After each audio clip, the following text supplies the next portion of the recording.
বাংলাদেশকেই support করতে গিয়েই এবার লেজে গোবর হয়ে গেল মমতার প্রিয় মন্ত্রী ফিরহাদ হাকিম। বাংলাদেশে হিন্দুদের উপর অত্যাচার, ভারতের জাতীয় পতাকা অবমাননার ঘটনার প্রতিবাদ করেই বাংলাদেশে রোগী দেখা বন্ধ করেছে প্রসূতি ও স্ত্রীরোগ বিশেষজ্ঞ ডক্টর ইন্দ্রনীল সাহা।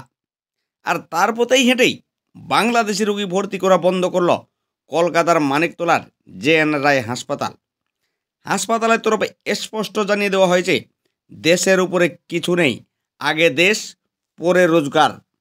তবে ডাক্তার ও হসপিটাল কর্তৃপক্ষের সিদ্ধান্তকেই মেনে নেই না ফিরহাদ হাকিম। তিনি বলেন, বাংলাদেশের ঘটনা নিয়ে আমাদের প্রবল আপত্তি আছে, কিন্তু বাংলাদেশের কোনো মানুষ অসুস্থ হলে তাকে সুস্থ করব না, এটা কিন্তু ঠিক নয়। যদি চিকিৎসা না হয়, এটা আমাদের মানবিকতা বিরোধী। তবে কোনো হাসপাতাল ব্যক্তিগতভাবে কিন্তু বন্ধ করতে পারে বাংলাদেশি নাগরিকদের পরিষেবা দেওয়া। তবে এই নিয়েই এবার ফিরহাদ হাকিমকে নিয়েই এবার কড়া মন্তব্য করলেন বিজেপি নেতা তথা হাইকোর্টের আইনজীবী তরুণজ্যোতি তেওয়ারি। তরুণজ্যোতি তেওয়ারি বলেন, ভারতবর্ষের জাতীয় পতাকা অবমাননা হয়েছে এবং সেই ক্ষেত্রে মমতার ক্যাবিনেটের মন্ত্রী তথা কলকাতার মেয়র ফিরহাদ হাকিমের কষ্ট পাওয়ার তো কথা নয়। পাকিস্তানের অথবা বাংলাদেশের জাতীয় পতাকার সাথে কেউ উল্টাপাল্টা করলে হাকিমবাবু কিন্তু ছেড়ে কথা বলতেন না।